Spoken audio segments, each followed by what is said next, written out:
श्री ठाकुर जी प्रिया जी के साथ कैसी लीला कर रहे हैं और उस लीला में प्रेम कितना है, उस भाव को चित्त में धारण करके सुनो तो हमको फिर दोष नहीं लगेगा।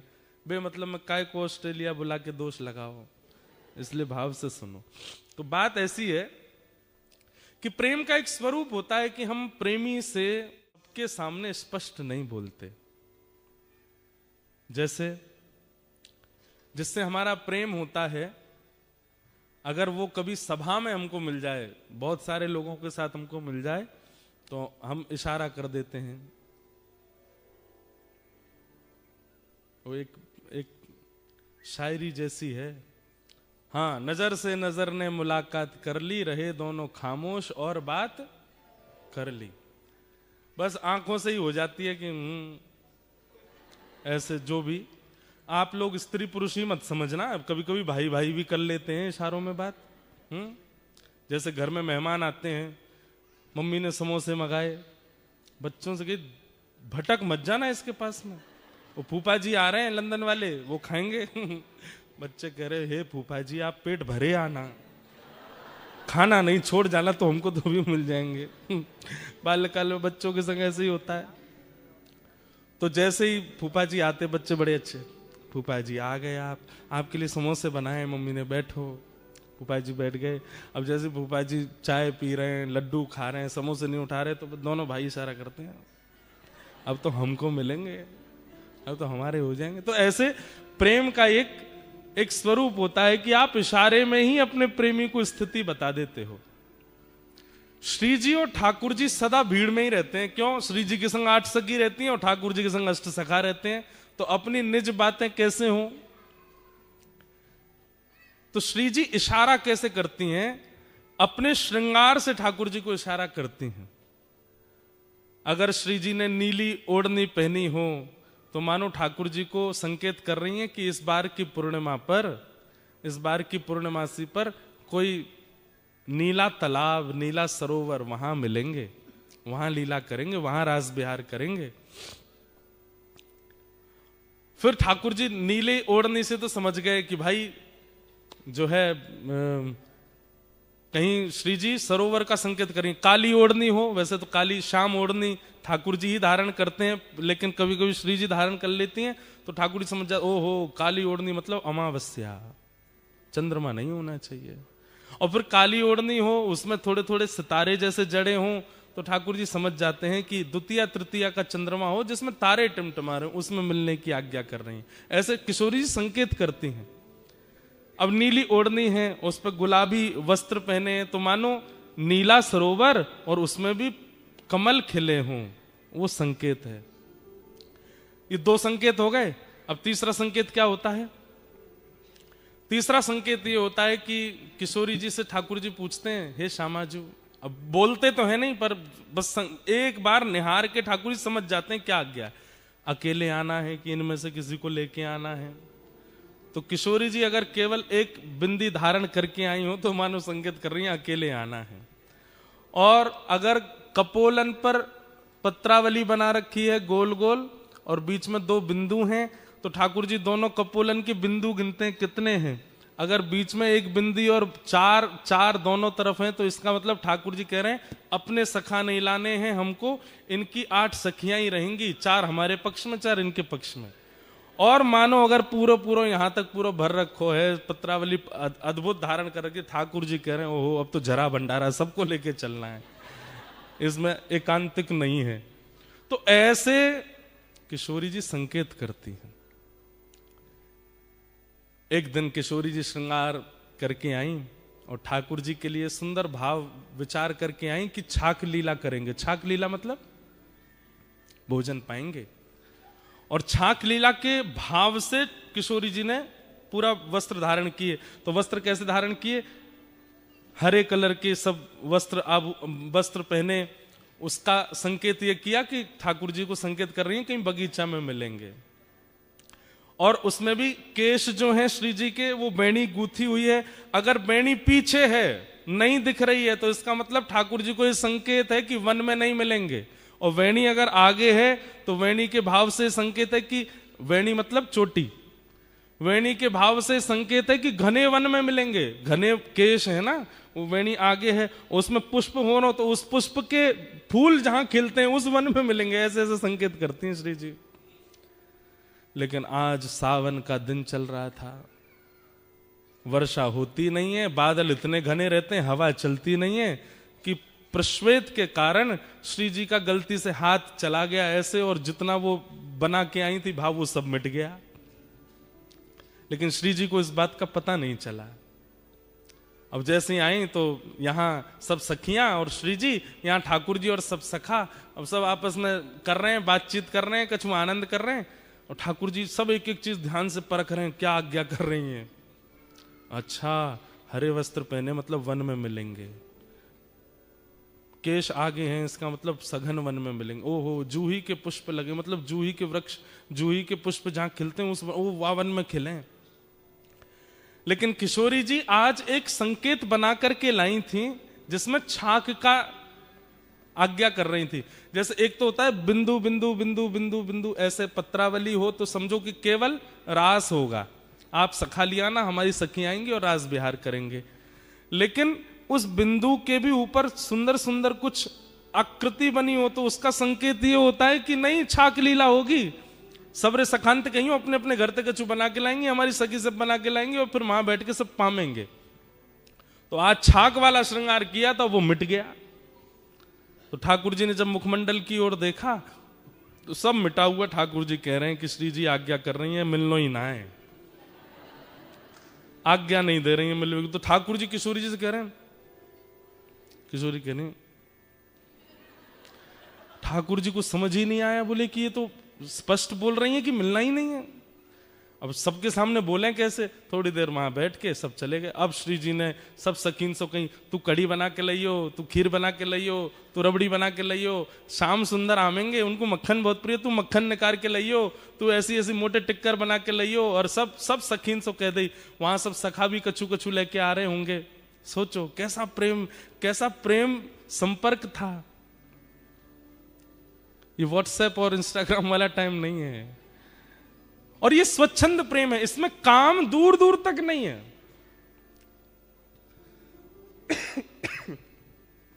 संध्या के समय आज सुबह से सब सखीन ने अपने घर में सुंदर सुंदर प्रसादी बनाई, और संध्या के समय श्री जी आ गई बगीचे में।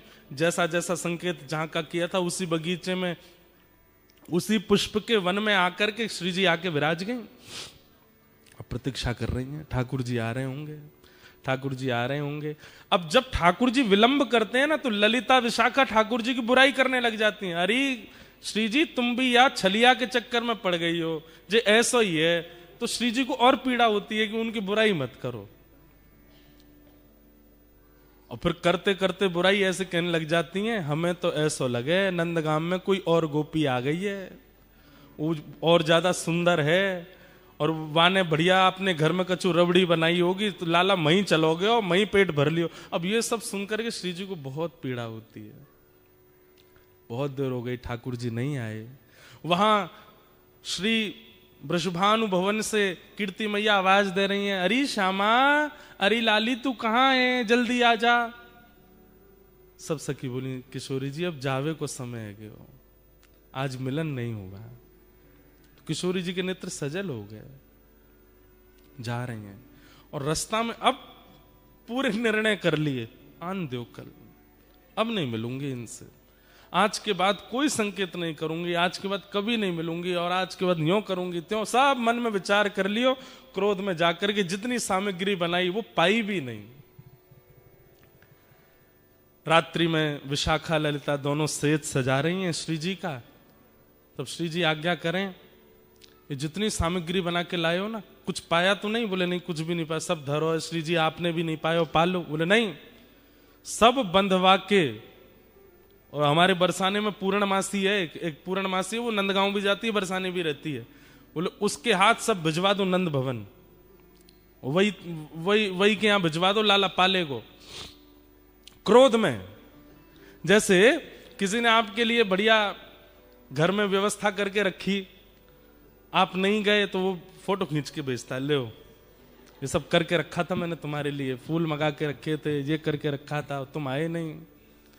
तो वो कितना भारी लगता है। हमारे साथ तो बहुत होता है ना, क्योंकि हम जहां भी कथा करने जाते हैं 10 लोग बुलाते हैं, वो हमारे घर आओ 2 मिनट के लिए आओ, तो हम कह आएंगे बनाएंगे। अब कोई बेचारा पूरी व्यवस्था करके रख लेता, जब नहीं जाते तो फिर कभी मिलता है, महाराज जी देखो मेरी बेटी सुबह से बैठी थी, हाथ जोड़ के बाहर खड़ी थी, आप आएंगे, दिया बुझ गए, तेल सारा खत्म हो गया घर का, लेकिन आप आए नहीं, हमने ये बना के रखा वो। अरे मैंने कि मैया क्षमा करो, फिर कभी आ जाऊंगा। तो ऐसा होता है। तो उसी भाव से श्री जी ने 56 भोग भिजवाए ठाकुर जी के पास। पूर्णमासी आई ठाकुर जी के पास आके बोली, लाला इतकुआ, अरे पूर्णमासी कहा भर के लाइए आज झोला में? बोले 56 भोग है। काय बात को? बोले श्री जी ने भिजवाया तेरे काजी। अच्छा, आज कोई उत्सव हो बरसाने में, कोई मनोरथ हो? वो ना कछु ना। तो कहा कह के भेजो, काय मारे भिजवाए हो सब? बोले कछु ना, क्रोध में भेजो है। ठाकुर जी की तो सांस रुक गई। मैंने कहा कर दियो, मुझसे कहा गलती है गई। अब ठाकुर जी विचार कर रहे अपराध कहां बना, क्या हुआ, कैसे हुआ।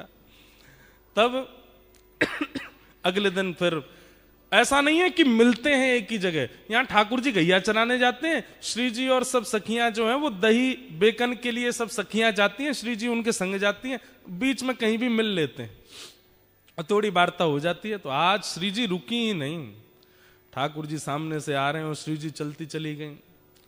अब लाल जी पीछे चरणन में प्रणाम करें, हे श्यामाजू कहा है गो। किशोरी जी तो सुने नहीं, तो फिर ठाकुर जी ललिता जी के पास गए, हे ललिता जी आप बता दो कहा भयो, काई को नाराज बैठी हैं, ऐसो मैंने कहा कर दियो। बंधुओं एक बात मैं बीच में बोल दूं, इन लीलाओं को सुनकर के आप कहीं ये विचार मत कर देना कि भाई ये वही कृष्ण है जो सुदर्शन चक्र धारण करते हैं। हाँ ये वही कृष्ण है, ये वही कृष्ण है जो महाभारत युद्ध में द्रुत गति से रथ को हाँकते हैं।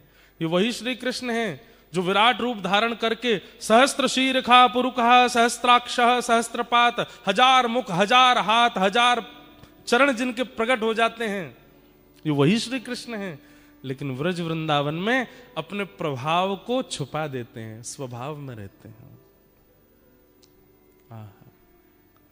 वृंदावन के श्री कृष्ण अलग ही हैं। ऐसे डर रहे हैं जैसे मानो श्री जी अगर नहीं रीझी तो मेरा तीनों लोक लुट जाएगा। आज घबरा रहे हैं। ललिता जी कह रही हैं हम तो तभी बताएंगे। बोले कब? बोले पहले विशाखा की चरण दबा के आओ, जाओ। ठाकुर जा रहे, अरे विशाखा तू तो बड़ी अच्छी है। नहीं नहीं तुम गोबर चोट्टी बोल रहे थे मुझे उस दिन। नहीं ना आज के बाद लाए बोलूंगा। बोल कहा बोलोगे? अरे तू तो रानी है, तू तो महारानी है। अरे विशाखा तू तो ऐसी है, तेरी भलैया ले लूं। नहीं आरती करो। बोले आरती करता हूं, तू जो कहेगी सो करूं। यूं बता दे श्री जी नाराज काहे क्यों है? सबरी गोपी अपने अपने काम करवा ले ठाकुर जी थे। अच्छा लाला तो एक काम कर, वो ऊपर गोबर उपला थापिया जा। ठाकुर जी गोबर थाप रहे। अरे तू बता दे बस काय बात ते नाराज है। जब खूब थक जाते हैं ठाकुर जी भी, तब बोले वादना श्री जी ने संकेत कियो, छाक लीला को संकेत कियो। रात में सब सामग्री बना के हम वन में प्रतीक्षा करती रही, ना आयो सखान को लेके। ठाकुर जी बोले कब? बोले परसों। बोले कैसे कियो संकेत? बोले पत्रावली बनी, पत्रावली में ऊपर ऊपर सुंदर सुंदर आकृति बनी, छाक लीला को संकेत कियो और नहीं आए तुम। अरे मैं तेरी सौगंध खा के कह रहा हूं, अब मेरी सौगंध मत खावे, मोए अभी जीनो है। ठाकुर जी बोले अरे तू जाकी के बाकी सौगंध खा के करूं, मोए ना दिखे। ललिता विशाखा जी बोली नहीं नहीं हमें सब पता है, नंदगाम में कोई गोपी आई है, वाने रबड़ी बनाई, वाके घर। अरे तू जो कहेगी सो करूंगा, सौगंध खा के करूं, ऐसा कोई बात ना है, मो संकेत पता नहीं चलो। तब ललिता विशाखा बोली अब तो श्री जी को मनावे के काजे कोई योजना करनी पड़ेगी। ठाकुर जी बोले कहां करूं? तभी वन में देखी कि 2 वृक्ष और दोनों वृक्षन से एक बेल निकल करके, एक वृक्ष की बेल निकल के दूसरे वृक्ष पे जा रही है। ऐसी एक डाल है, हमारे ब्रज में आज भी ऐसी डाल हैं और केवल ब्रज में ऐसी डाल हैं जहां वास्तविक स्वाभाविक झूला बने हुए हैं। ठाकुर जी ने वो जैसी देखो, ठाकुर जी बोले अब एक तरीका है। बोले कहा? बोले या कुछ झूला बनाऊंगा। ठाकुर जी ने सुंदर झूला सजायो, वहां पे पाटो लगायो, सुंदर वहां पे एक गद्दा बिछा दियो, वहां पे सुंदर पोशाक धर दी, इत्र आदि लगा दिए, सुंदर तैयारी करके बिल्कुल झूला झुलावे की। श्री जी झूला का एक स्वरूप है, जिनके घर पे है वो जानते होंगे। कितनी भी टेंशन में आप बैठे हो, कितनी भी दिमाग में कुछ भी चले, झूला पे जाके बैठ जाओ, आप बिल्कुल शांत हो जाओगे। जैसे झूला आगे पीछे झोटा लेगा ना, आपका मन अपने आप प्रसन्न हो जाएगा। और या फिर ऐसा कहो, प्रसन्न व्यक्ति ही झूला पे बैठता है। अब प्रसन्न व्यक्ति झूला, उसको कहो झूला पे, अरे मुझे नहीं बैठना, बैठो ना झूले पे। झूले पे वही बैठता है जो प्रसन्न हो। या फिर अप्रसन्न को बैठा दोगे तो उसका जितनी भी अप्रसन्नता है वो चली जाएगी। ये झूले का स्वरूप है। तब झूला तैयार करके तब श्याम सुंदर गए। सब सखीन ने जाकर के श्री जी को मनायो, हे श्यामाजू ऐसी मेहनत थे, छोटे छोटे हाथन से झूला बनायो है, पाटो बिछायो है, वापे रेशमी वस्त्र डारो है। श्याम सुंदर इतना श्रम करके देखो कैसे चढ़ चढ़ के पेड़ पे पूरे झूला की तैयारी कर रहे हैं। ऐसे मत करो, चलो। अंत में श्री जी मान गई। अब श्री जी तो बेचारी हमारी सहज है, नेक में ही मान जाए, मान करें जरूर है लेकिन मान बहुत जल्दी जाए। इतने में किशोरी जी आ गई। अब जैसे ही किशोरी जी आई तब तक ठाकुर जी रिसिया गए। रिसियानो समझे? रिसियानो कहते के रिसियाना एक अलग भाव है। रिसियाना का मतलब ये होता है कि जैसे पहले तो देख लो, हमारी बात मान लो, देख लो, खा लो, देख लो हमने बनाया आपके लिए, प्लीज पालो, देखो हम तुम्हारे लिए ये किया, ये देख लो, ऐसे मत करो। जब फिर भी नहीं मानता सामने वाला तो फिर रिसियाए वाला व्यक्ति, जब आप फिर जाओगे तो अब मैं दूंगा नहीं, ये होता है रिसियाना। ये गुस्सा नहीं है, अब नहीं दूंगा। अरे अब हम मान गए, अब तुम चाहे जितने माने हो अब नहीं मिलेगा, पहले देना था। तो ठाकुर जी अब रिसिया गए। और जैसे ही ठाकुर जी रिसियाए, श्री जी आ गए। अरे कहाँ है श्याम सुंदर? बोला हाँ यहीं थाड़ो।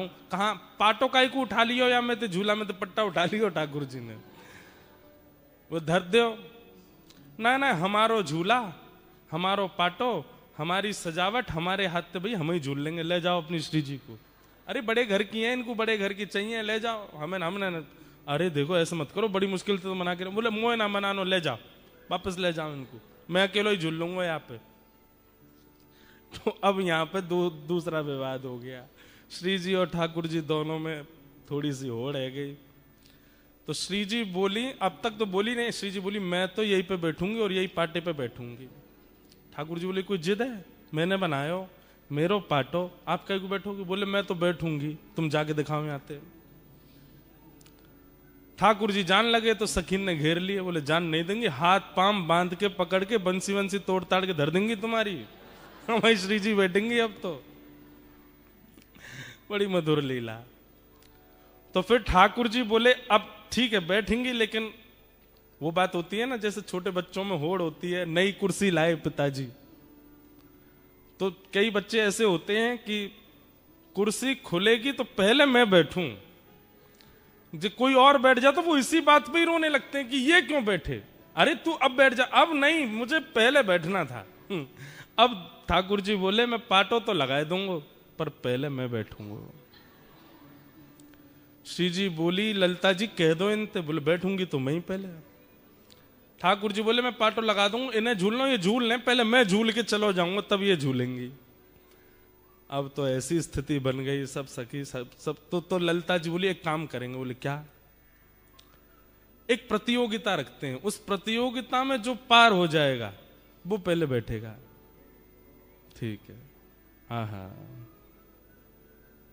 कौन चढ़े पहले सुरंग हिंडोला, कौन चढ़े पहले सुरंग, कौन चढ़े पहले सुरंग हिंडोला, कौन चढ़े पहले सुरंग हिंडोला।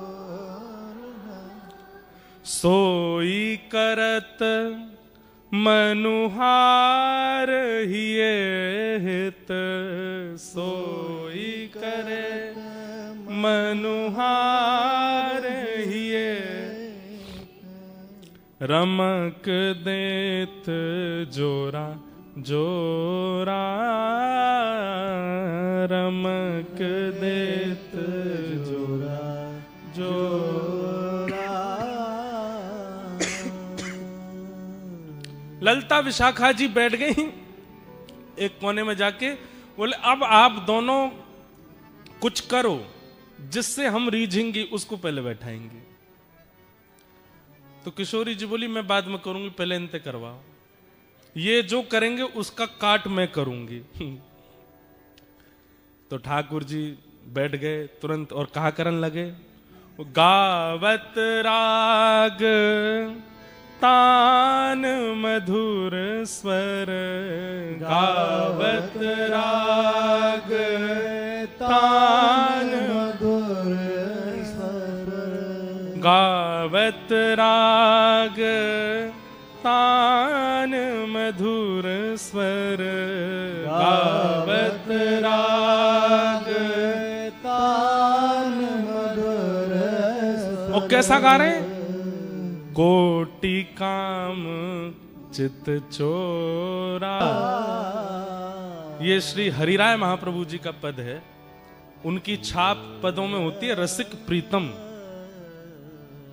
एक पद हम गाते हैं कथा में, तलेटी गोवर्धन की रहिए, नित प्रति मदन गोपाल लाल के चरण कमल चित लइए, तन पुलकित ब्रज रज में लोटत गोविंद कुंड में रहिए, रसिक प्रीतम हित चित की बातें श्री गिरधारी जी सो कहिए। एक दूसरा पद हम गाते हैं, नैनन में ही राखूं पिया तो है, तुमरी एक रोम की छवि पर जगत वार सब लाखूं, रसिक प्रीतम संगम की बातें काहू सो नहीं भाकूं।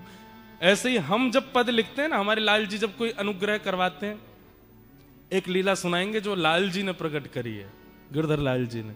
तो गिरधर लाल जी के जो पद होंगे उनमें छाप होगी गिरधर, अंतिम शब्दों में लिखा आएगा गिरधर, तो समझ जाना कि ये लाल जी का पद है, गिरधर लाल जी का पद है। एक सुनाऊंगा लीला। तो श्री रसिक प्रीतम जी हरिराय महाप्रभु जी वल्लभ संप्रदाय वल्लभ कुल में आप आचार्य हुए, आपका ये पद है। कह रहे हैं, बोले ठाकुर जी गायन करने लगे, और बोले सामान्य नहीं गा रहे हैं, बोले ऐसा गायन कर रहे हैं, ऐसा गायन कर रहे हैं कि कोटि कोटि काम कंदर्प दर्प दलन करने वाले लग रहे हैं ठाकुर जी। ललिता विशाखा तो मोहित हो गई ठाकुर जी पे, ऐसे ऐसे तान लेवे, ऐसे ऐसे गावे, ऐसे ऐसे मधुर स्वर कान पे हाथ धर के लगावे। ललिता जी तो सुध बुध खो करके और ठाकुर जी के पक्ष में ही जा रही हैं, पाटा लेके बैठी हैं दोनों, तो जिसको पाटा देंगे वो पहले बैठेगा। ललिता जी तो बिल्कुल तैयार है गई, बोले मैं तो इन्हीं को पाटो दूंगी, कैसे गा रहे हैं, देखो कितना मधुर है इनको स्वर। इतने में श्री जी ने आंख दिखाई, बोले माया जाल है, फंसना नहीं इसमें, अभी हमारी बारी तो आने दे। गा रहे हैं ठाकुर जी। एक वार्ता आती है कि हमारे ब्रज के अष्ट सखाओं में एक सखा हुए श्री गोविंद दास। तो गोविंद दास जी एक बार गा रहे थे, और गाते गाते गाते गाते सामने गुसाई जी बैठ के सुन रहे थे। तो गोविंद दास गाते गाते गाते गाते ऐसे करें, ढंग से गाओ, ऐसे नहीं करो, चलो प्रेम से गाओ। तो सामने बैठे गुसाई जी बोले किसको डांट रहे हैं, ये बगल में कोई बैठा तो है नहीं, लाला ऐसे नहीं ऐसे गाओ। तो फिर गुसाई जी पूछ पड़े, हे गोविंदा तुम किससे बात कर रहे हो? तो गोविंदास जी बोले, गुसाई जी आपके मंदिर को लाला है, मैं जब जब गाऊं निकर के आ जाए, मेरे बगल में आके बैठ जाए और फिर कान पे हाथ धर के मेरे पीछे पीछे गावे, लेकिन बड़ा उद्यमी है, मैं जैसा स्वर लगाऊं वहां में एक स्वर अपनो लगा के गावे, तो समझा रहा हूं लाला ऐसे मत गावे। तो गोविंदास की बात सुनकर के गुसाई जी के नेत्र सजल हो गए। बोले ठाकुर जी बैठे हैं? बोले हाँ। कैसे गा रहे हैं? बोले ऐसे गा रहे हैं। बोले मुझे दिखाई नहीं दे रहे ठाकुर जी।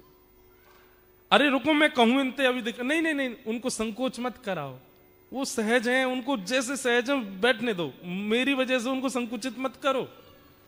पर मुझे बस इतना बताओ, ठाकुर जी गाते हैं तो उनका स्वर कानों को कैसा लगता है। गोविंद दास वर्णन कर रहे हैं, बोले आहा, जब श्याम सुंदर गाते हैं ना, बोले जैसे कभी नदी के किनारे खड़े हों और बिल्कुल शांत वातावरण में नदी की धीमी धीमी स्वर लहरी कानों को सुख देती है। कभी पहाड़ों पर खड़े हों तो पहाड़ों का शांत वो स्वभाव कभी कभी एक ओजमयी वाणी बनकर के कानों को लगता है। सुबह सुबह सूर्य उदय होते समय पेड़ों पर बैठी हुई पक्षी पशु जब चहकती हैं, पक्षियां, कोयल चहकती है, उनका स्वर जैसे सुंदर लगता है। घने बादल हो रहे हों और उस समय वन में मोर कुहुक रहा हो और उसकी वाणी सुंदर हृदय को आनंदित कर देती है। मतलब प्राकृतिक जो स्वर है वो स्वर जितना सुख देता है, उस स्वर को भी, उस प्राकृतिक स्वर को भी 1000 गुना, लाख गुना, करोड़ गुना कर दिया जाए, वैसा सुख ठाकुर जी के स्वर में मिलता है। ठाकुर जी जब गाते हैं तब इतना सुख होता है। लेकिन लेकिन जब हमारी किशोरी जी गाती हैं तो ठाकुर जी भी फीके लगते हैं। किशोरी जी के सुर के आगे तो ठाकुर जी को सुर भी ना चल पावे। हमारी लाडली जी तो उनसे भी आगे है। तो ठाकुर जी ने अपनी सबरे जोर लगा दिए, पहले झूला पे बैठे को खूब गा दिए, ऊट पटांग जैसा उनको भाव आयो गा दियो। अब बारी आई किशोरी जी की। आहा, ठाकुर जी बोले देखो श्री जी कैसो गायो मैंने, अब गा के दिखाओ।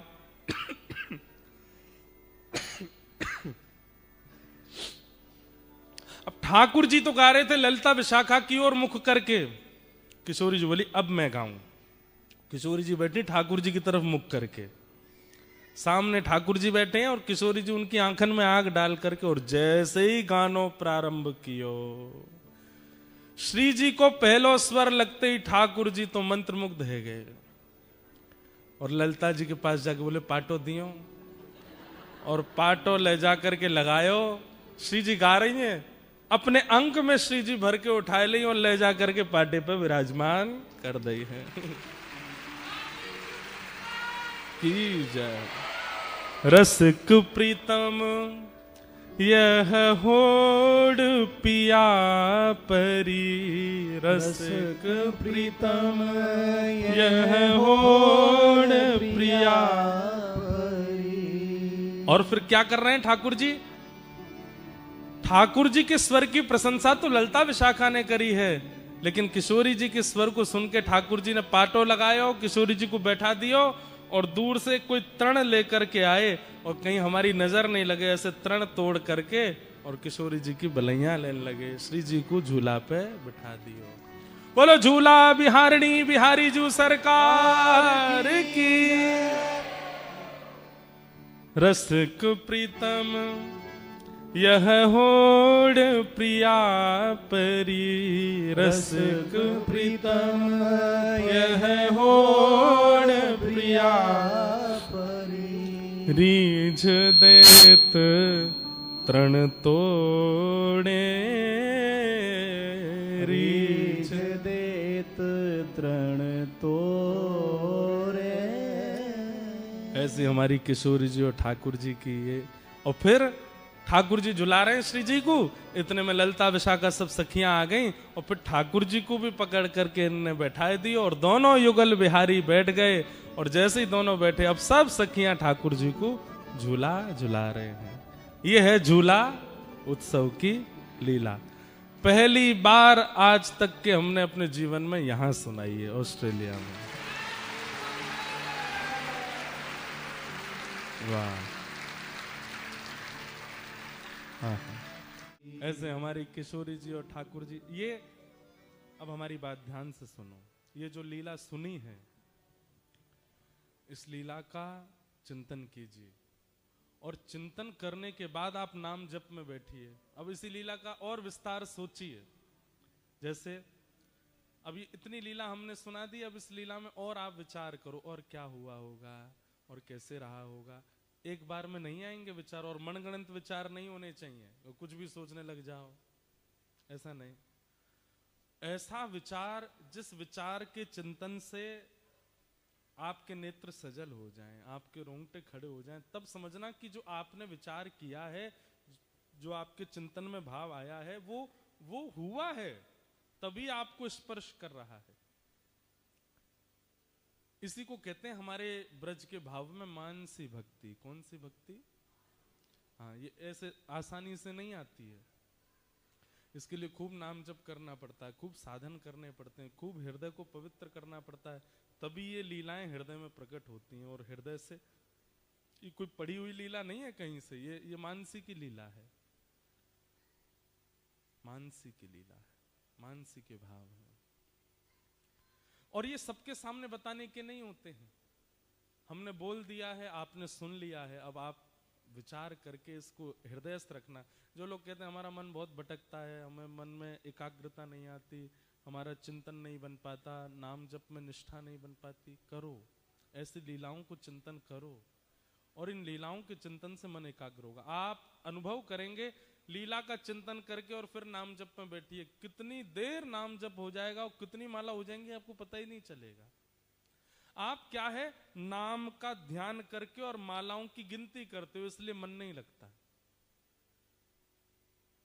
मन को लीला में पहुंचा दो और बुद्धि और मुख से नाम जप में लग जाओ, तब वो नाम जप अथा होता है। फिर ये लीलाओं का प्रकाश होता है, सुंदर सुंदर भाव प्रकट होते हैं। तो ये लीला प्रकट की है आज कथा में। बंधुओं, आज तिथि से जन्मदिन है, तो एक लाल जी ने ही एक पद प्रकट करवाया, वो हम ठाकुर जी से कहते हैं। आज नहीं हुआ है प्रकट तो बहुत पहले हो गया था। राधाष्टमी पर ये पद लिखा था, बधाई में।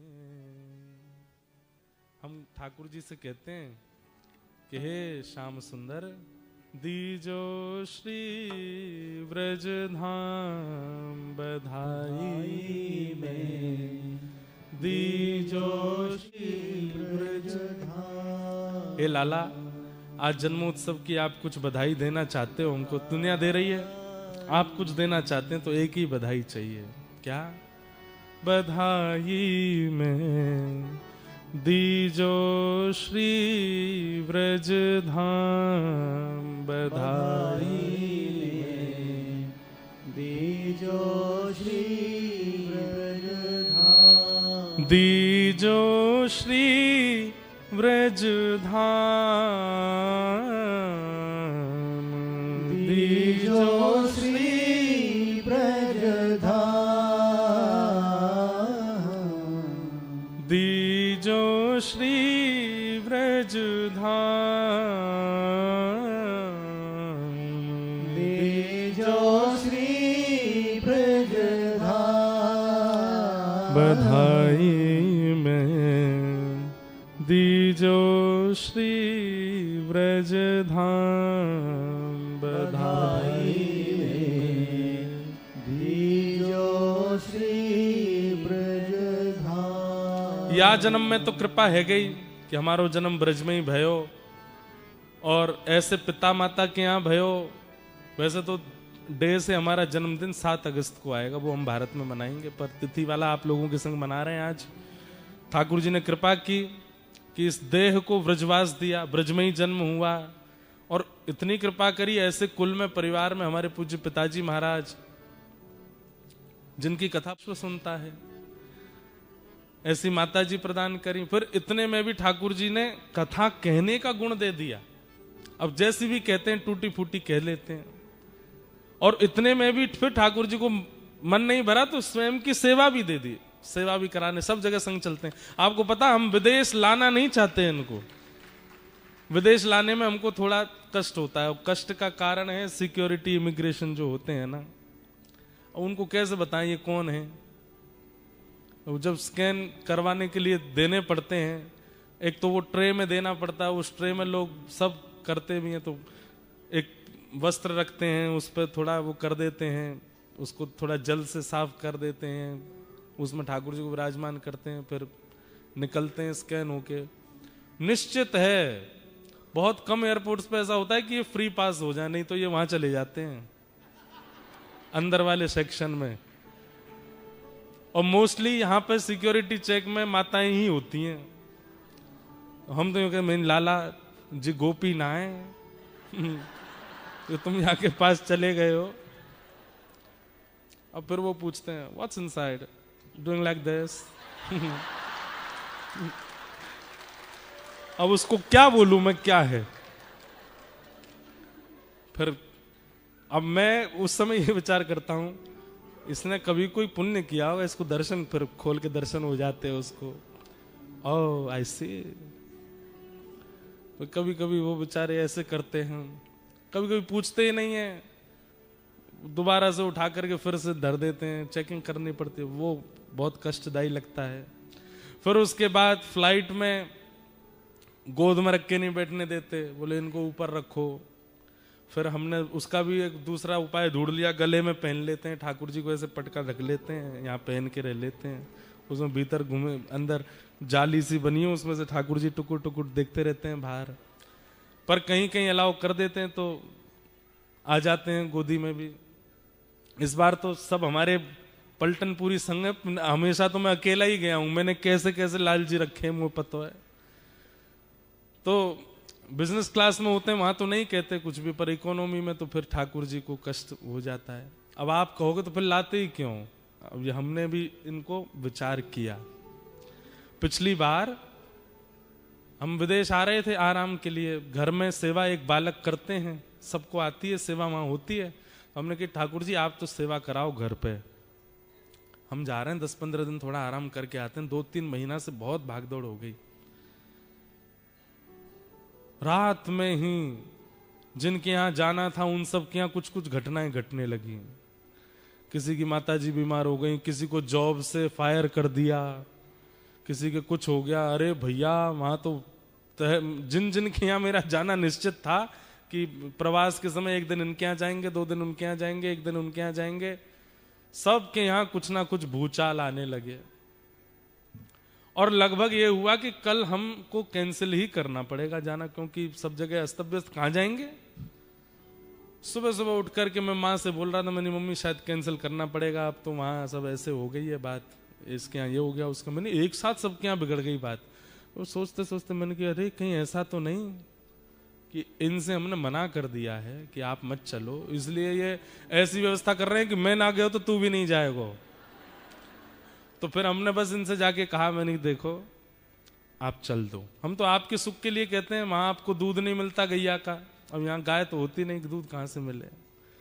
मैंने कहा यहाँ आपको देसी घी नहीं मिलता, सब ऐसे ही है, भोजन प्रसाद भी ठीक है, अब तो जानने लगे लोग तो अब तो अच्छा अच्छा बना देते हैं, नहीं तो पहले तो और भी ज्यादा दिक्कत होती थी। आपकी वजह से ही कह रहे थे कि आप रुको, लेकिन आपको चलना है तो 1 घंटे में हमको फोन पे वहां से फोन करवा दो कि सब ठीक है, तो ले चलेंगे। और 1 घंटा नहीं हुआ है, आधे घंटे में फोन, पहला फोन आ गया, बोले कि महाराज जी वो जॉब से फायर कर दिया था, पर वो मेल आ गया है कि नहीं ऐसी कोई बात नहीं है, वो मिसअंडरस्टैंडिंग थी, आकर के सब सुलह कर लें, ठीक हो गया सब, आप आ जाओ। मैंने वाह, जिसको कुछ बीमारी हो गई थी उसके भी सब ठीक हो गए, जिसको कुछ था वो सब के व्यवस्थित हो गए। मैंने जय हो, चलो विदेश घूमे, घुमक्कड़ लाला है हमारे, घूमते हैं, घूमने जाते हैं।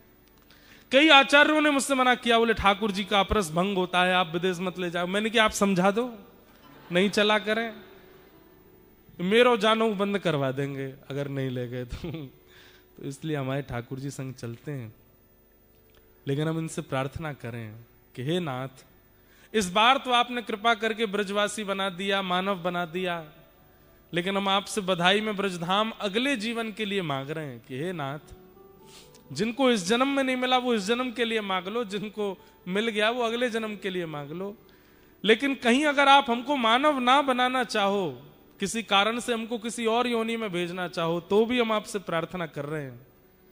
वन उपवन और मोर बानर में, बन उपवन और मोर बानर में, बन उपवन और मोर बानर में, बन उपवन और मोर बानर, कहीं लिख लीजो मेरो नाम, कहीं लिख लीजो मेरो नाम,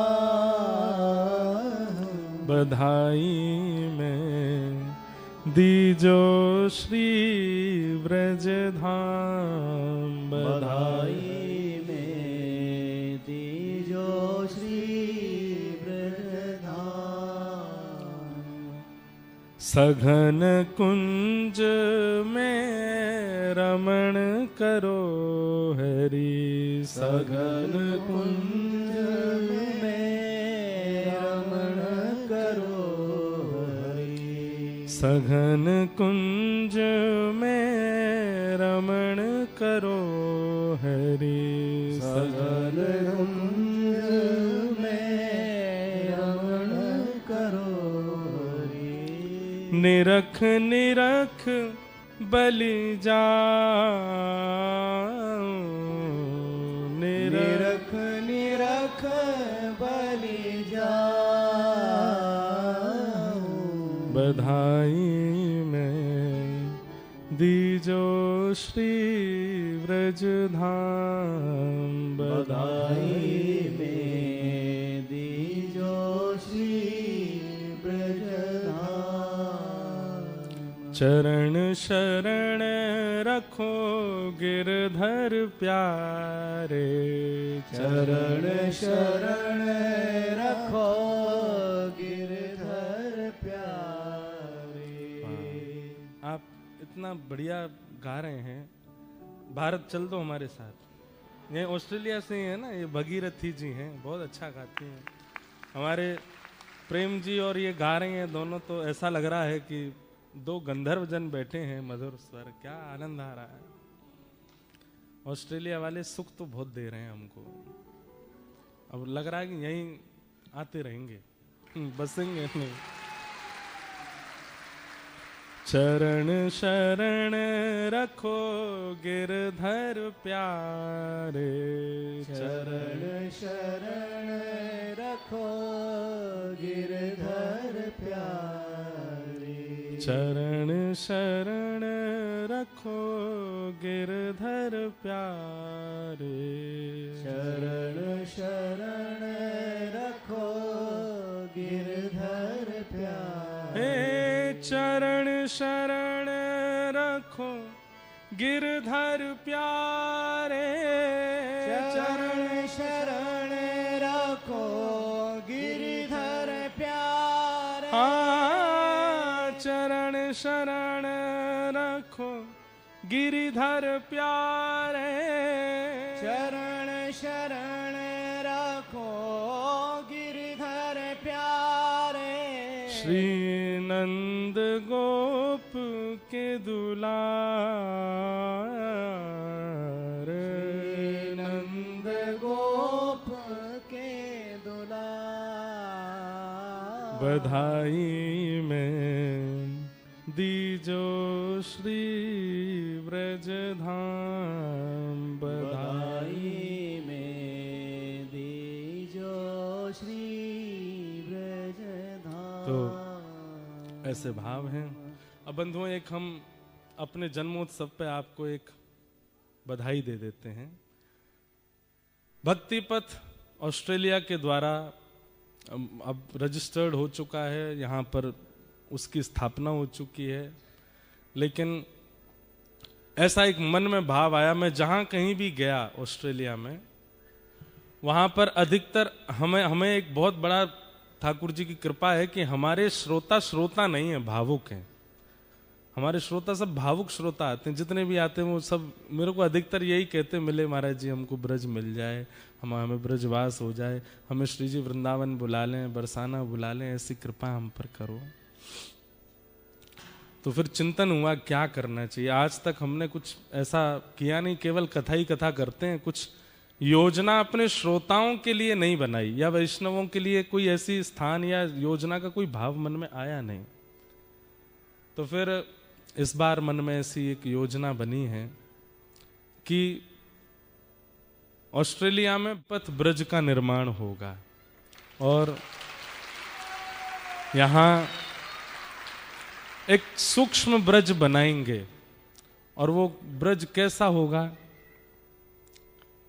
जहां पर गैयान के बिना ठाकुर जी रहते नहीं हैं, तो छोटी सी एक गौशाला होगी और उसमें हमारे वृंदावन के जो सप्त निधि हैं, गोविंद देव जी, गोपीनाथ जी, मदन मोहन जी, राधा रमन जी, राधा वल्लभ जी, सबकी छोटी छोटी कुंज बनेंगी। ओपन बनेगा, कोई ऐसा मंदिर नहीं बना रहे हैं, कोई ऐसा कुछ ऐसा हॉल जैसा कुछ नहीं, खुला होगा। कोई पहाड़ी इलाका देख के कहीं पर ऐसे बहुत सारे वैष्णव हमको कह रहे हैं हम करेंगे व्यवस्था, तो ऐसी कोई जगह देख के फिर वहां पर गौशाला मध्य में और चारों तरफ छोटी छोटी कुंजों में सातों ठाकुर जी, गोविंद देव जी, गोपीनाथ, मदन, उनके सबके या तो पहले प्रारंभ में तो चित्रपट ही रखेंगे, बड़े बड़े चित्रपट, ताकि जब तक वो व्यवस्थित ना हो जाए सेवा की वहां अनुमति, तब सेवा वहां प्रारंभ होगी। मध्य में गौशाला। अब यहाँ देखेंगे कि देसी गाय कैसे उपस्थित हों, क्योंकि आपको पता भारत के कई संत तो इसलिए नहीं आते क्योंकि यहाँ देसी गाय नहीं है, यहाँ पर जर्सी गैया हैं। अब उसकी क्या योजना, हमने एक आध जगह तो देखी है देसी गाय विदेशों में, कोई व्यवस्थित करके, उसका खर्चा तो खूब होता है पर करेंगे कुछ ना कुछ योजना। फिर दर्शन की विधा वहां बनेगी, पूरा ब्रज जैसा ही, जैसे हमारे ब्रज में कुंज होती हैं जैसे वैसा ही उसका पूरा निर्माण, कि हमारे चाहे मेलबर्न के हों, सिडनी के हों, कहीं के भी भाव, आपको ब्रज तो जाना ही है। भारत जब जाओ तब तो ब्रज जाना है, पर भारत नहीं जा सकते तो आ जाओ, यहीं ब्रज में घूम जाओ, कुछ दिन वहां ब्रज का अनुभव कर जाओ। तो जब गोविंद देव जी का दर्शन करेंगे तो गोविंद देव जी की प्रणाली के जितने हैं वो सब पदों का संग्रह, गोपीनाथ जी का संग्रह, आदि आदि सब भावों का वहां पर संग्रह भी होगा। गौशाला का क्रम भी रहेगा। फिर उसमें एक भाव है कि व्रज के अंदर फिर गुरुकुलम, जिसमें केवल वीकेंड्स पर, मतलब शनिवार और रविवार के दिन वहां क्लासेस होंगी। 5 क्लासेस, 5 ग्रेड्स होंगे, जिसमें फर्स्ट, सेकंड, थर्ड, फोर्थ, उनका मैं नाम बदलूंगा, फर्स्ट सेकंड नहीं करेंगे, कुछ ठाकुर जी की लीलात्मक नाम रहेंगे। वो तुम अभी कौन सी लीला में हो, अभी हम गोवर्धन लीला में चल रहे हैं। लीला गोवर्धन नहीं है, उसमें है क्या, जैसे फर्स्ट ग्रेड जो होगा वो बाल लीला, मतलब क्लास का नाम ही है बाल लीला, उसमें बच्चे होंगे, बड़े, वो अभी ये सब केवल अभी इमेजिनेशन है, अब पूरा कैसे होगा ये तो भगवान जाने। जहां केवल हमारे धार्मिक छोटी छोटी जानकारियां हैं, तिलक क्यों लगाया जाता है, शिखा क्यों रखी जाती है, अक्षत क्यों धारण किया जाता है, किसी भी पूजा के प्रारंभिक मंत्र कौन से होते हैं, दिया क्यों प्रज्वलित किया जाता है, छोटी छोटी बातें बच्चों को बताएंगे। 3 क्लासेस होंगी, मतलब शनिवार रविवार, शनिवार रविवार, शनिवार रविवार, 3 बार ये क्लासेस होंगी। चौथी शनिवार फिर उन बच्चों के एग्जाम होंगे, पूर्व के जो तुमने सीखे वो बताओ। तो फिर वो मल्टीपल चॉइस क्वेश्चंस जैसा उनका एग्जाम होगा, उसमें वो पास आउट होंगे। तो फिर अब वो बाल लीला से आ जाएंगे, फिर माखन चोरी लीला सेकंड क्लास में आ जाएंगे। सेकंड क्लास में जब आएंगे तो फिर वहाँ उनको थोड़ी और जानकारी दी जाएगी। तो वहाँ फिर माता पिता के प्रति कैसा भाव होता है, गुरुजनों के क्या महत्व होता है, गुरु कृपा क्या होती है, आदि आदि ये सब भावों की फिर वहाँ शिक्षा दी जाएगी। उनको श्लोक याद कराना, मंत्र याद कराना, ये सब भाव रखे जाएंगे। फिर उसका परीक्षण होगा। फिर तीसरी क्लास में आएंगे तो तीसरी क्लास आ जाएगी गोवर्धन लीला। गोवर्धन लीला में आ गए, अभी थर्ड क्लास आ गई। थर्ड क्लास में फिर क्या होगा, फिर वहाँ भागवतम, श्रीमद् भागवतम, रामायण, भगवत गीता, जिसमें उनकी रुचि है, या फिर कईयों की रसिकों के भावों में रुचि है तो श्री हितरवंश महाप्रभु के पद, हरिराम व्यास जी के पद, गोपाल भट्ट गोस्वामी जी के पद और अष्ट सखाओं के पद, व्रज के जो निकुंज भाव है उस निकुंज भाव की या तो उस क्लास में जाओ या फिर भागवत गीता, रामायण आदि इन सबको, ये गोवर्धन लीला में रहेगा। फिर यहाँ से जो पास आउट होंगे फिर वो चौथी क्लास में जाएंगे जो अंतिम होगी, और वो होगी रास लीला। तो वहाँ चौथी क्लास में क्या करना है, अब उनको गौ सेवा प्रैक्टिकली सिखाई जाएगी। वहां पर गोप रूप में तैयार होना प्रैक्टिकली सीखा। ठाकुर जी की अर्चना कैसे की जाती है, मूर्ति पूजा कैसे होती है, ठाकुर जी का ध्यान कैसे करते हैं, श्रृंगार कैसे करते हैं, आरती कैसे करते हैं, ये सब सिखाया जाएगा। तो ये सब उसमें गुरुकुलम और गौकुलम दोनों भाव रहेंगे। इस प्रकार से भक्ति पथ ब्रज ऑस्ट्रेलिया में सबसे पहले खुलने वाला है, जहां आप सब लोग, और सुनिए, अधिकतर संस्थाओं में ऐसा होता है कि ये कौन है, बोले ये कोषाध्यक्ष हैं, ये कौन है, ये अध्यक्ष है, ये कौन है, ये प्रेसिडेंट है। हमारे यहाँ ये नाम ही नहीं होंगे। हमारे यहाँ नाम, सबसे बड़ा नाम क्या होगा, बोले कि भाई ये कौन है, बोले श्री दामा है ये कौन है, ये सुबल है, ये मधुमंगल है। ये पदवियां होंगी, मधुमंगल, श्री दामा। और जो माताएं बहनें जुड़ेंगी, जो सेवा करेंगी वहाँ, या जिनके हाथ में कुछ नियम होगा, गौशाला का हो, गायों की सेवा का हो, या गुरुकुल का हो, तो माताओं के नाम, उनकी पदवी यही होगी। वे कौन है, बोले सखी हैं, ललिता सखी है, विशाखा सखी है, ये चंपकलता सखी है, ये इंदुलेखा सखी हैं। तो यहाँ कोई पद क्योंकि हम संस्थाओं में गए हैं ना, हमने देखा है कि फिर कितनी मारकाट होती है, बाद में पदवियों के लिए लड़ते हैं। तो वो काम करना ही नहीं है कि जहाँ किसी भी प्रकार की पदवी हो या कुछ भी हो, उसका जो भी प्रोसेस होगा, ना तो वहां पर ऐसे व्यक्ति को जुड़ने देंगे जिसका धन से संबंध हो या धन का भाव रखता हो। वहां पर कोई व्यक्ति धन से भी जुड़े, और कोई व्यक्ति का धन नहीं है, हम तो बस ऐसी सेवा करें, आओ गैया की सेवा करो, आप कहोगे गोपीनाथ जी की सेवा हमको दे दो, गोपीनाथ जी की आप करो, उनकी आप करो, बस वो सीखने का एक प्रावधान बनेगा। फिर भारत के जो भी संत ऑस्ट्रेलिया आते हैं, उन सबसे निवेदन किया जाएगा कि आप भक्तिपद ब्रज में जाइए, और वहाँ ब्रज में 2 दिन का 3 दिन का एक सत्र कीजिए, और जितने भी लोग उनसे जुड़े होंगे ब्रज भक्ति पद से, उनको सबको निमंत्रण दिया जाएगा, सब वहाँ आएंगे। तो एक छोटी सी संत निवास कुटिया भी बनेगी। मेरा भाव उसमें मॉडर्नेशन बनाने का है ही नहीं, बिल्कुल जैसे ब्रज में जो सामान्य स्थिति जैसी होती है, लगे कि हाँ हम ब्रज आ गए हैं, ऐसा वहाँ का भाव निर्माण होगा। तो ऐसे गिरधर लाल जी हमारे आज कृपा करेंगे, और ऑस्ट्रेलिया में ब्रज का निर्माण। अब दूसरी बात, कहाँ बनेगा, तो पहले तो नाम सिडनी का ही आ जाता है, क्योंकि भक्ति पथ के, सुन लो बात, पहले पूरी सुना करो हमारी, पहले पूरी बात सुन लो तो सिडनी का नाम पहले आ जाता है कि वो सिडनी में बना है, यहाँ से कनेक्टिविटी है। पर हमें ये विचार करना है कि भावुक जन जहाँ सब एकत्रित हो सकें, ऐसी जगह उसका निर्माण हो। सेंटर्स तो सब जगह होंगे, जहाँ जहाँ भी हमारे वैष्णव जन है, वहाँ पर एक छोटे छोटे उसके दफ्तर तो होंगे। तो जो लोग वहाँ रहते हैं उनको छोटी थोड़ी बहुत जानकारी, क्लासेस की ज्वाइनिंग आदि, वो सब तो वो वहाँ से भी कर पाएंगे। पर वो बनेगा कहाँ, तो उसमें सिडनी का भी नाम है, मेलबर्न का भी नाम है, एडिलेड में इतने वैष्णव हैं। आपको बताएं, मेलबर्न की कथा में 25% लोग तो केवल एडिलेड से आए हुए थे कथा में। वहां तो हम गए ही नहीं इस बार, तो वहां का भी भाव है। तो ये कुछ मुख्य मुख्य ऐसे स्थान हैं। अब जगह हम देखेंगे कौन सी जगह बढ़िया लगेगी, वहां पर फिर इसको स्थापित करेंगे। प्यारे गिरधर लाल जी का ही मुख्य भाव रहेगा, और आप सब लोग उसमें जुड़ करके खूब यहाँ ब्रज का स्वरूप प्रकट करना। तो वे ब्रज से जो लोग आने में भी उनको ये रहता है, या किसी कारण से आते भी, तो उनके लिए एक ब्रज है, ठाकुर जी विराजमान है, गैया विराजमान है, और वहाँ पर ब्रज के भाव की शिक्षा भी विराजमान है। इस प्रकार से उसका अभी कुछ उसकी घोषणा नहीं है कि कब होगा क्या होगा, बस ये होगा। अब कब होगा ये तो ठाकुर जी जाने, जब होगा तब आप सब लोग उससे जुड़ ही जाएंगे, सब लोग आनंद करेंगे ही।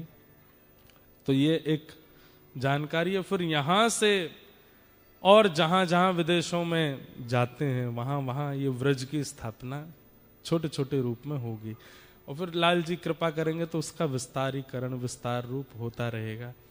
प्यारे गिरधर लाल जी का चित्रपट की सेवा, बड़े चित्र की सेवा वहाँ हुआ करेगी, अष्टयाम सेवा चलेगी, सुबह मंगला से लेकर के रात्रि शयन तक चित्रपट की सेवा से ही ठाकुर जी श्री गिरधर लाल जी वहाँ सुख पाएंगे। हमारे सब भक्ति पथिक जन उसमें सब बढ़ चढ़ करके सहयोग कर ही रहे हैं। हमारे सिडनी के, मेलबर्न के, कैनबरा के, तस्मानिया के, गोल्ड कोस्ट के, ब्रिस्बेन के सब भक्ति पथिक, इन्होंने इतनी मेहनत की इस बार। हमने तो बस भक्ति पथ स्थापित कर दिया, बाकी इन्हीं पे छोड़ा कि आप लोग दौड़ भाग करके जैसे तैसे भी जो आपको लगे रुचिकर वैसा आप लोग सब व्यवस्था करो। हर जगह इतनी उत्तम व्यवस्था की गई, हर जगह इतने वैष्णवों के लिए प्रसाद की व्यवस्था। अब इतना महंगा प्रसाद होता है, पर अभी हम गोल्ड कोस्ट ब्रिस्बेन में थे, वहां पर एक वैष्णव 600 किलोमीटर ड्राइव करके आए पत्नी सहित, और दोनों पति पत्नी बैठ करके दोनों जगह कथाओं का भोजन बनाया, पूरा बना करके सबको पवाने का प्रयास किया। और बोले महाराज जी अगले वर्ष आप आओ तो आपके साथ हर जगह हम जाएंगे और हम अपने राशन से ही सबको पवाएंगे। इतना दान का भाव, इतना भाव सबके चित्त में रहता है। हमें बस एक चीज का भय लगता है कि इन सब चीजों से कभी आपको मान ना हो जाए। भक्ति में केवल एक चीज ही गिराती है, वो है मान। इसलिए कभी जो भी सेवा कर रहे हैं भक्ति पथ की, श्री गिरधर लाल जी की, बिल्कुल मान रहित होकर के कीजिएगा। हम कभी कथा का मान नहीं करते, इसलिए हमको लगता है कि हमारे भाव युवाओं तक पहुंच जाते हैं। जिस दिन मान हो गया कि देखो हमारी कथा ऐसी, हमारे भजन ऐसे, हमारे, उसी दिन हमें पता है गिरधर लाल जी ऐसी लकुटी घुमाएंगे।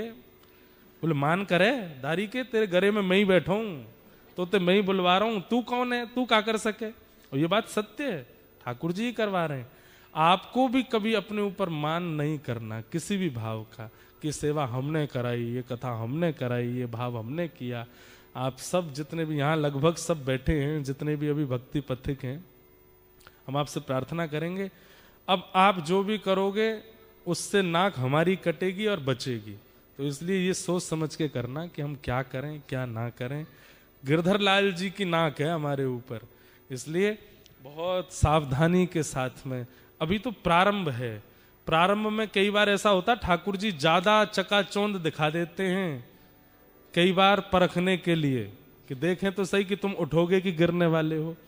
इसलिए ये इतनी संख्या में लोगों का आना, हर जगह इतने सक्सेसफुली सारे कार्यक्रम होना, इसका मतलब ये मुझे भी और आपको भी ठाकुर जी थोड़ी ग्लैमरस, वो क्या बोलते हैं उसको, ये दिखा रहे हैं, कहीं इससे हम विचलित ना हो जाएं।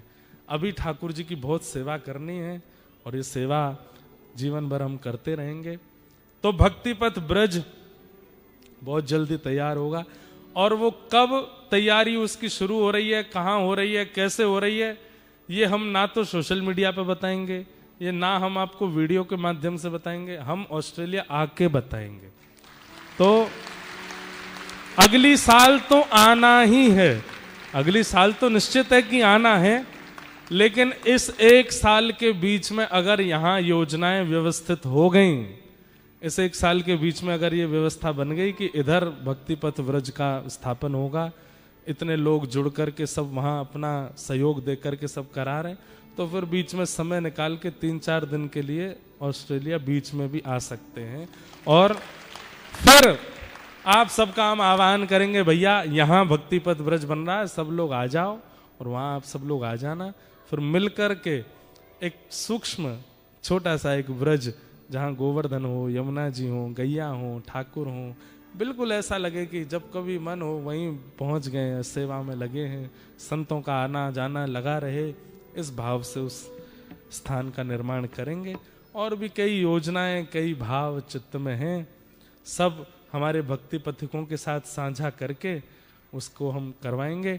एक बार हमारे सब भक्ति पथिकों के लिए जोरदार ताली बजाओ। इन्होंने खूब मेहनत की, और विशेष रूप से हमारे राम जी, इन्होंने बहुत मेहनत की।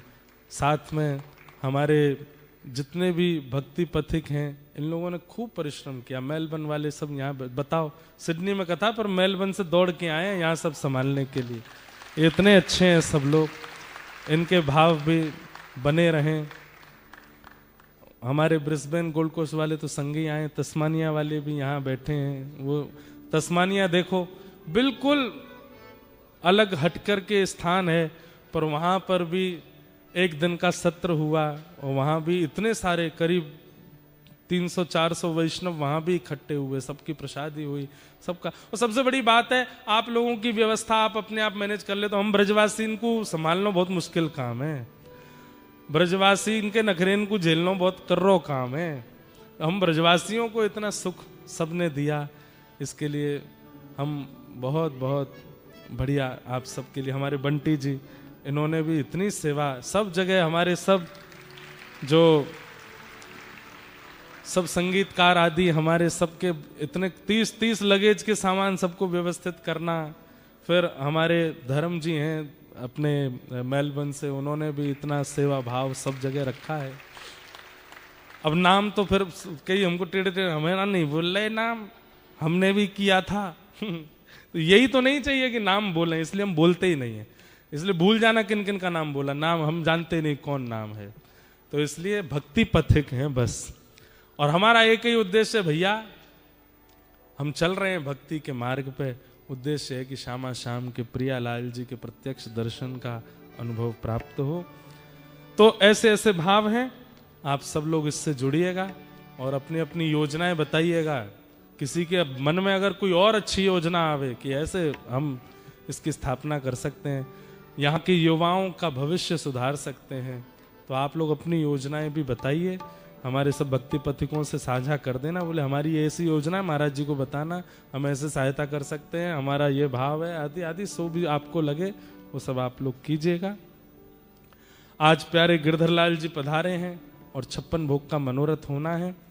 बड़े प्रेम और भाव से सब लोग प्यारे गिरधरलाल जी को प्रणाम कर लीजिए और उनका दर्शन अब यहाँ होगा। हमारे शास्त्री जी आ रहे हैं, ठाकुर जी को विराजमान करेंगे। आप लोग स्क्रीन पे ही दर्शन कर लेना, क्योंकि छोटे से लाल जी हैं, इतनी दूर से आप लोगों को दिखें नहीं दिखें, इसलिए आप लोग अपने अपने स्थान से ही उनका दर्शन कर लीजिएगा।